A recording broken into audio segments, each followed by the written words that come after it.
the idea that I just presented, that we all have tightly wrapped concepts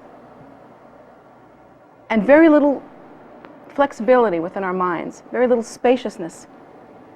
These are things that we should consider very carefully.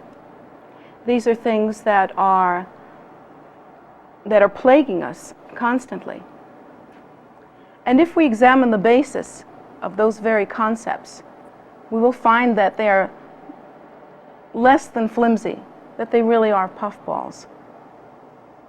Because the very means by which we gather together our facts are unworkable and diluted.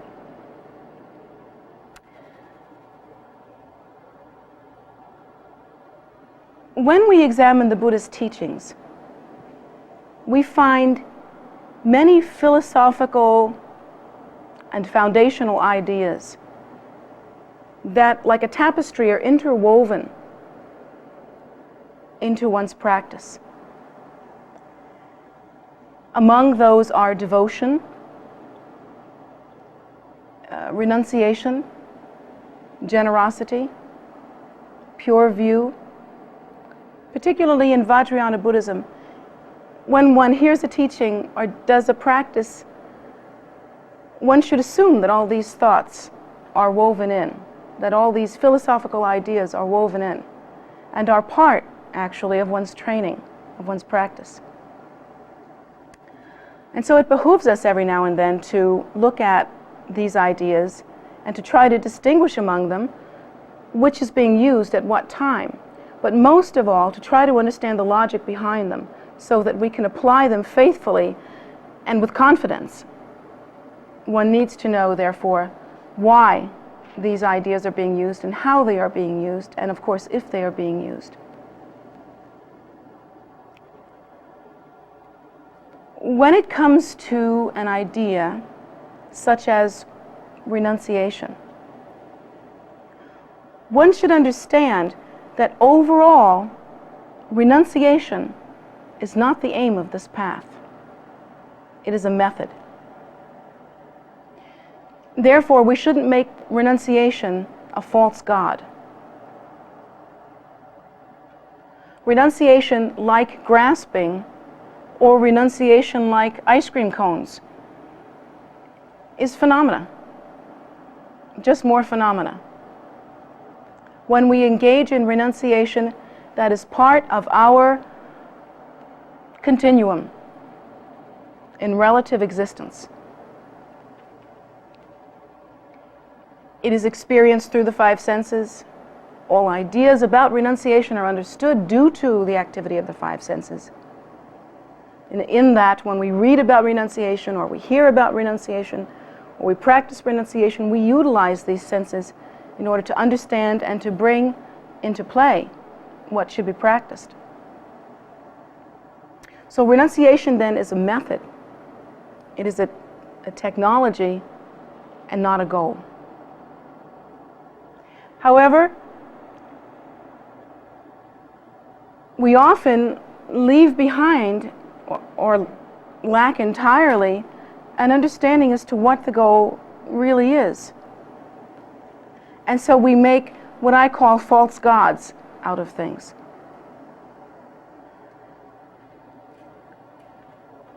In the Buddha's teaching, the ultimate goal is to experience the primordial wisdom nature, to experience the awakened state, to experience that state which is beyond suffering, that the Buddha described very clearly when he said about himself simply, "I am awake." To pacify those causes and conditions. And according to the Buddha, they are primarily concerned with desire. But to pacify those causes and conditions that bring about the fixation and rigid conceptualization that are the very building blocks of all suffering. To pacify those causes, and to awaken to the natural state, which is pure luminosity. which is an unconditional kind of awareness, or what we call a non-specific kind of awareness, which has been described as simply innate wakefulness. Non-specific, free of fixation, free of condition, spontaneously arising and naturally complete. This is the primordial wisdom state, and this is the ultimate goal. This is the true object of refuge. When we accept as our objects of refuge the Buddha and the Dharma and the Sangha, these are external objects of refuge. Their meaning ultimately, when one thinks particularly about the Buddha, one understands that the meaning of the Buddha is not a man, but the meaning of the Buddha is that state of innate wakefulness that the Buddha achieved. The meaning of the Buddha is the primordial wisdom state. So that when one takes refuge in the objects of refuge, the Buddha, the Dharma, and the Sangha, one takes refuge in that natural state, one takes refuge in the method by which to achieve the natural state, which is the Dharma, and one takes refuge in the Sangha, which is the stronghold and that which propagates those teachings so that they can expand in a world in which they otherwise might not. So one takes refuge ultimately then in one's own nature, that state of innate wakefulness. Yet, when we do not practice renunciation, what we are actually doing is instead taking refuge in the very kinds of things that I just demonstrated when I taught the children. We take refuge in the perceptions associated with the five senses. We take refuge in our own concepts that are built up on the impressions of the five senses.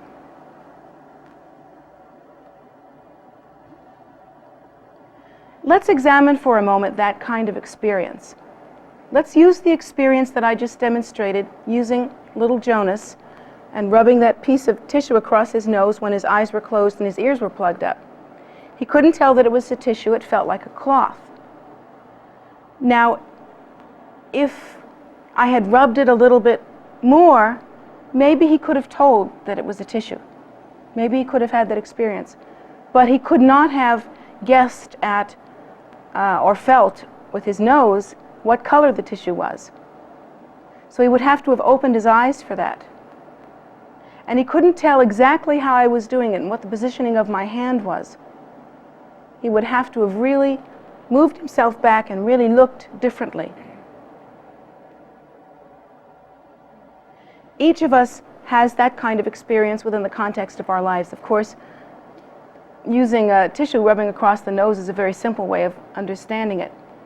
But each of us has experiences that are incomplete, and yet we form judgments according to them. Haven't you noticed that? Have any of you learned the skill of good communication? Have any of you seen how incredibly botched up communication can get when you've got half an idea or part of the picture or not everyone's view or when you don't have both sides? That's a very easy example to use. But throughout the course of our lives, we are constantly taking in information through the five senses. And constantly, with machine gun action or machine gun quickness, we are constantly belting out, if you will, ideas, concepts, according to the information that we are taking in, moment by moment by moment by moment. We can't even keep track of our ideas. That's what that white noise in your head is. What you're hearing is the computer whirring.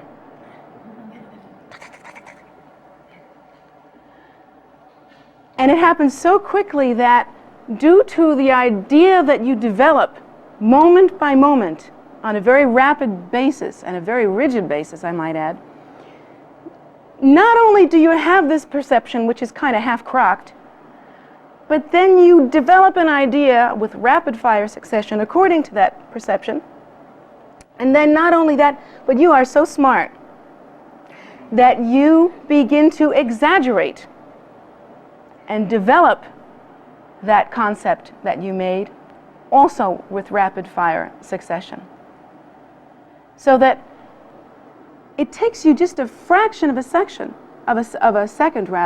to have an incomplete perceptual experience, and just a fraction longer to form an idea because of it, and just a hair's breadth more than that to make up all kinds of scenarios due to what you've just experienced, which was wrong to begin with. And we have spent our entire lives doing that. And just as I told the children, that superstructure, that artificial structure that we build up constantly doing that very kind of thing, we call personality. And we love personality. We make a religion about personality. Tashi, have you ever made a religion about personality? Come on, you guys, you know you have. You burn offerings at your personality. I mean, you just love it. It's just you, baby. And it's what makes you unique, and you can be special. And, well, you know, your whole life is about that, isn't it? Your whole life is about decorating it. It's true.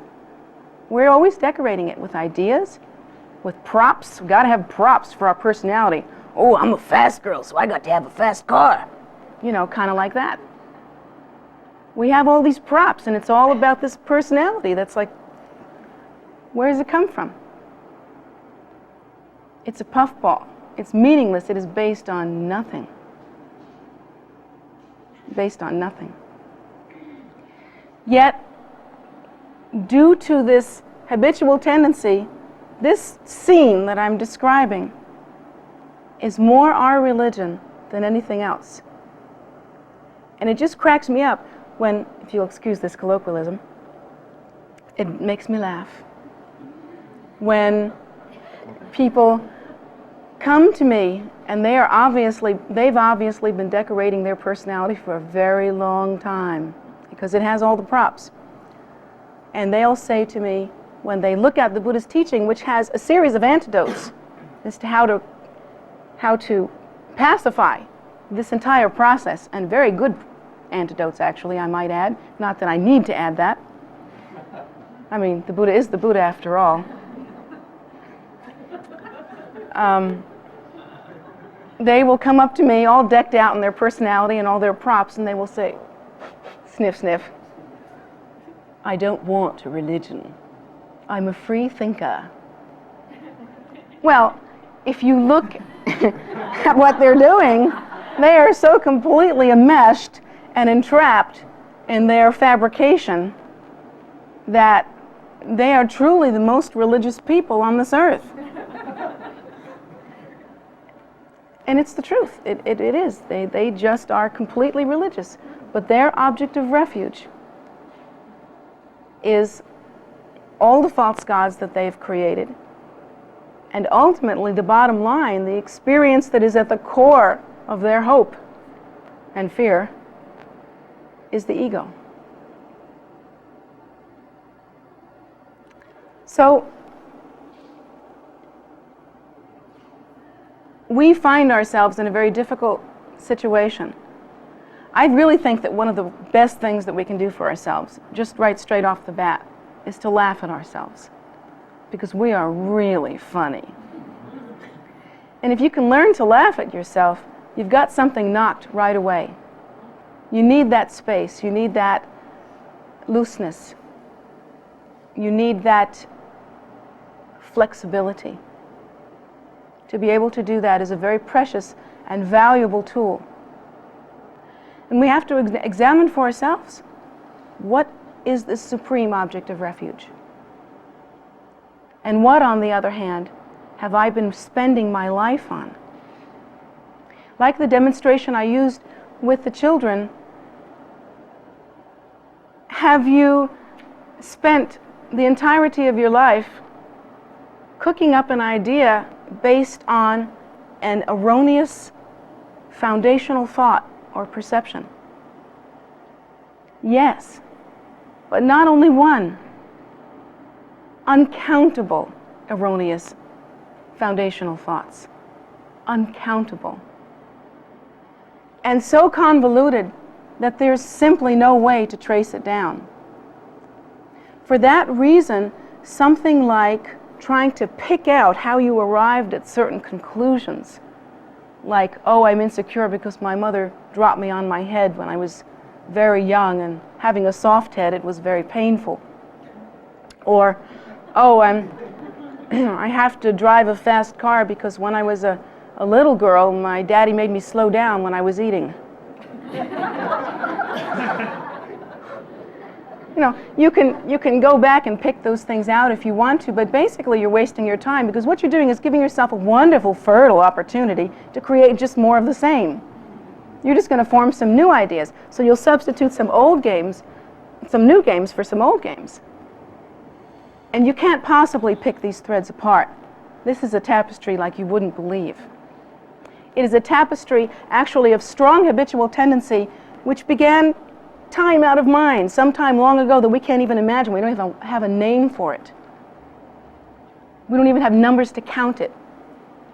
This interwoven habitual tendency has been, if you will excuse my language, jerking us around for a long time. And we've been letting it happen. Now, all this seems very funny, but it isn't very funny if you think about it. It helps to laugh at it, but that's when you have to get serious. And the reason why this isn't very funny is that the very scenario that I described is what perpetuates the continuum of suffering. It's what perpetuates the continuum of the kind of experience through which suffering is all pervasive. The Buddha teaches us that in cyclic existence, which is the cycle of death and rebirth, the experience of sentient or feeling beings, suffering is all pervasive. Well, you're not suffering all the time. I mean, right now, you're not fixated on the idea of suffering, so you're not suffering. Some of you have just had some laughter. You're having a good time, sort of. But what's happening that you kind of forgot about is that you're getting older. And that moving closer to the time where your body will die. You will die. Moving closer to the time where you don't know how the continuum of your experience will continue. Moving closer to the next moment, which is a very doubtful moment, because the amazing thing about the experience of continuum is that it's constantly changing and it's unpredictable. No one can predict exactly how karma will ripen. So we are moving toward the unknown constantly. We are moving toward the process of aging, sickness, and death constantly. The taxes are coming up, and Monday morning traffic, and the loss of loved ones, and even the coming together of loved ones that always results in the separating of loved ones. This kind of experience is filled with suffering, because it is made up of the very building blocks of suffering. And according to the Buddha's teaching, we are involved in a process of fixation on erroneous exaggerations built on false suppositions, built on deluded perceptions. Because the real kicker, the bottom line, is that these five senses upon which we base so much faith, and I remember hearing students come to me again and again and again and saying, well, the Buddha taught that all these realms exist, but I can't see them, so I'm not going to believe him. Well, now there's some good thinking. Well, you can't see China either. How many of you have seen China? Maybe it doesn't exist. Just because somebody put it on the TV, they could have made that up. That's easy to fake. They do that in Hollywood. There's no such place. It could happen, right? I mean, that's like saying, that's the same. The camera can show us that China really exists. At some point, you have to believe something. But on the other hand, the Buddha told us that these realms exist. But actually, we are constantly believing only in what the five senses tell us.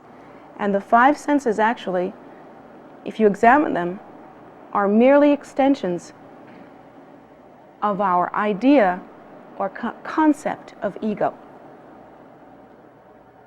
If the consciousness, the movement, the continuum that we experience here were not based on the idea of self-nature as being inherently real, these five senses will not be as they are.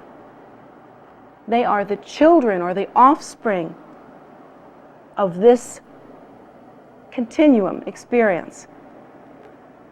They come from the idea that self-nature is inherently real. The five senses are merely part of the continuum that we continue in. And we continue in the continuum because we believe in it.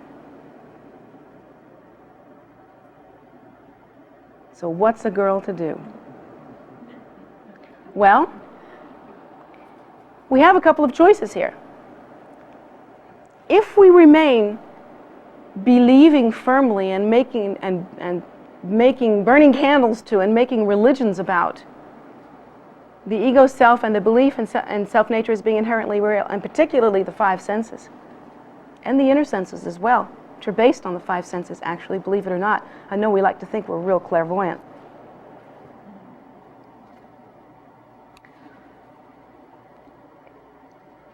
If we continue to believe in those five senses as being inherently real, what we are doing is we are remaining, and here's the tragedy, fixated, simply fixated within the experience, and it's the mind that remains fixated within the experience that is conducive and has within it the building blocks, the very cause and effect relationships that bring about suffering. So the more that we remain fixated on the ego self, the more that we continue in that continuum, the more viable are our options, varied are our options, the more fertile is the ground from which all kinds of changeable and untrustworthy, actually, experience comes from. Now, according to the Buddha, you can engage in renunciation. And I point to the monks and nuns because they engage in renunciation according to the perspective of the Vinaya, and they do so very strictly. They remove themselves from certain kinds of experience in their lives. Back to the original thought. That's not the goal of the religion.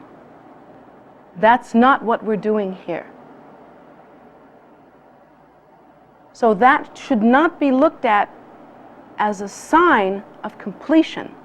That should be looked at as a sign of the correct and pure application of method. It isn't the only correct and pure application of method. One can actually apply the same method but in a different way entirely as a layperson by practicing within one's practice pure view.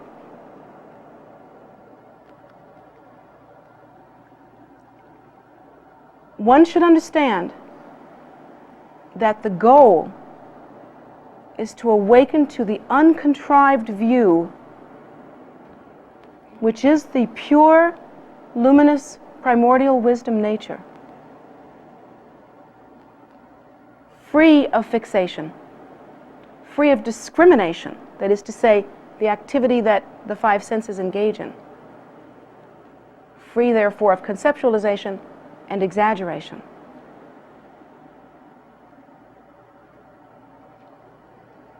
That uncontrived, spontaneously complete, spacious nature.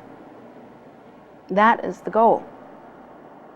So simple and so difficult to know that we have never had one taste of it because we remain completely fixed in the experience of continuum. And even in our meditation, as we continue in our meditation trying to have that pure experience, so long as we consider it a pure experience, so long as we are having a meditation, we are continuing in the continuum. Therefore, one should apply the proper technology, the appropriate antidotes, in order to pacify all the causes and conditions that keep us entrapped within fixation. And doing so, spontaneously and naturally awaken to the primordial wisdom nature. But the technology is exacting. So many times students will say to me, well, do I have to give up this or do I have to give up that? Nothing that you have to give up, if you like that term. Nothing that you engage in is bad or different from any other phenomena. In pure view, chocolate is the same as shit, because in their nature they are the same.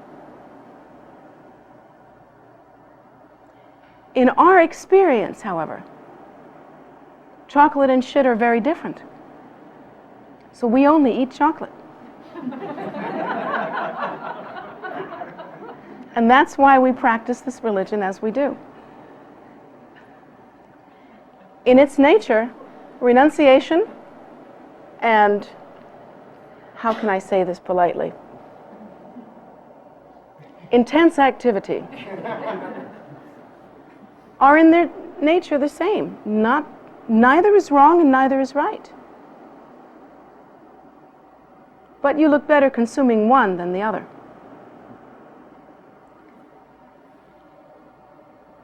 It's very hard to understand. And within one's taking of the path, there's a great deal of flexibility. I practice as a layperson. I will not take ordination at this time.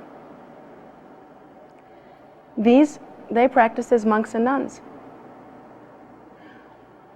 Whatever one's method is, and one can practice either way, one should practice with pure view and should practice with the only object of refuge being that ultimate awakening. When we say, how should I practice? Should I be a true renunciate, or should I sort of be a lukewarm renunciate? Should I have one foot in and one foot out? How should I do that? You're still weighing phenomena. While you're asking a question like that, and if on that basis you become a true renunciate, you still haven't got the big picture. Because it isn't about what you be at all. It just really isn't about you, and that's the point. It's about understanding the ultimate object of refuge and freeing your mind from fixation in the experience of continuum, and thereby attaining the spaciousness and the precious awakening to the primordial wisdom nature. That is what the goal is about. And if what you heard me say was anything goes, no, you're wrong. You misheard me, or I misexpressed myself. There is an exacting technology. There is some flexibility in the method that you apply. And certainly there's a great deal of flexibility in your own enthusiasm and how much you wish to accomplish. You can practice at whatever level you want to, but there is a way to get the result. The technology is exacting. It's very demanding. If one can achieve the same result merely through one's own inner mental activity, through one's own inner practice, without showing any outward signs, and that's possible, I suppose, then that's workable. But that inner activity has to be occurring. If, on the other hand, one needs to structure one's life according to the life of a true renunciate, in a visible way, then that should be done.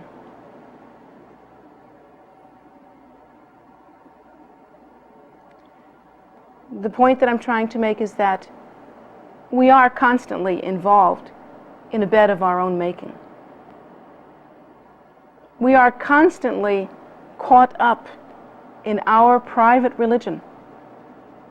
We are all religious people. Whether we believe it or not, it's true of us. And the ones that deny it the loudest are often the ones that ought to be priests, and in fact are. Better to choose what works. Better to choose what brings the result. Better to define clearly